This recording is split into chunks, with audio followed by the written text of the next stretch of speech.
क्या रामायण और रामचरितमानस के बीच का अंतर आप जानते हो? नहीं ना?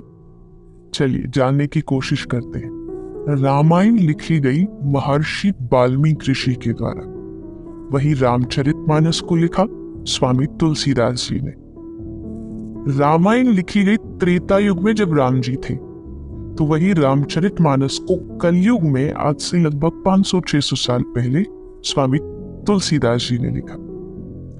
रामायण लिखी गई संस्कृत भाषा में, संस्कृत के श्लोकों में, लेकिन तुलसीदास जी ने जो रामचरितमानस लिखी वो लिखी अवधी भाषा में, बड़ी सरल भाषा जिसमें दोहे चौपाइयों के द्वारा राम कथा को सुनाया गया, जिसको बच्चा बच्चा भी पढ़ सकता है और समझ सकता है।